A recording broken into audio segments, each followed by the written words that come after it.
guys, welcome back to my channel. Today we're going to be talking about my favorite red lipsticks and bold lipsticks for fair skin, so let's hop right in. I swear every time I convince myself to try to do the back camera, it always fails, so now we're on the front. Maybe one day we'll film a whole video on the back camera without it screwing up. So I'm going to go back through this again, and hopefully nothing wrong happens. I'm going to go in with the Colourpop TGIF matte lipstick, and that's the one I'm wearing today. It's a good blue tone red that's good for fair skin tones and anyone that has like a neutral skin tone. And then the one I swatched after that, this is the swatch here if you were interested in that. The next one I'm going to talk about is the Sexy Mother Pucker lipstick from Soap & Glory in the shade Wine Not.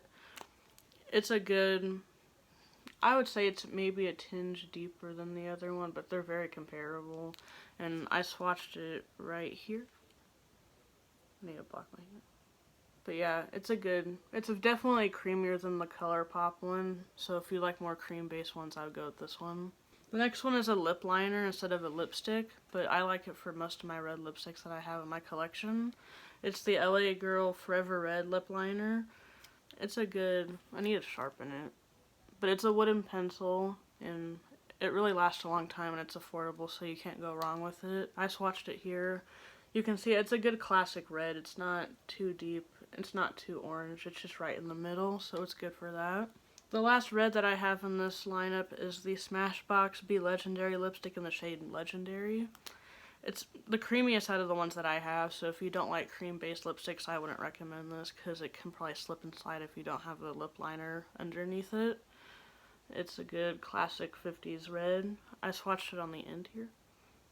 It's a very creamy one, as you can tell. It shines the most out of them, so if you don't like that, then I'd stay away from it. Jumping into the bolds of the collections, which I really only have two. I probably have others I didn't find. These are the first two I thought of, so we'll just go with these. This is the Anastasia liquid lipstick in the shade Ashton. It's a chocolatey brown. Like, this is like straight up 90s. So if you don't like any kind of thing that looks like that, then don't buy it. And it's also very dry. If you don't like super dry liquid lipsticks, I wouldn't recommend their formula. But if you can hold up to it, then it's pretty good. I think the best thing is just a good lip prep and scrub your lips and make sure you moisturize them. And other than that, you'll be fine. And the other one, and this might be the last one for the video, today might be really short, or we can just sit here and talk about whatever, is the Kylie Velvet Liquid Lipstick in the shade Punk. This is like a straight up vampy lip. Like, this is almost, oh, it's more purple, but I would almost say it's like pitch black. It's kind of in between. I was able to find some other bold lipsticks that I had in my collection, so hopefully this doesn't get too short. The first one I'm going to talk about is the NYX Soft Matte Metallic Lip Cream in the shade Rome. This one, it's kind of like, it's very hard to describe. It's like it's burgundy, but it's almost like it's kind of rose gold, if that makes sense. It's really good, and it's good if you like metallic ones. And this one doesn't dry all the way down, so if you like to have one that's not super drying, this is a great pick, and it's affordable. So next one is the Wet n Wild Liquid Catsuit Lipstick in the shade Berry Recognize. The next one I'm going to talk about is very similar to this, but I feel like this one's maybe just a tinge deeper. This one also has a very different applicator.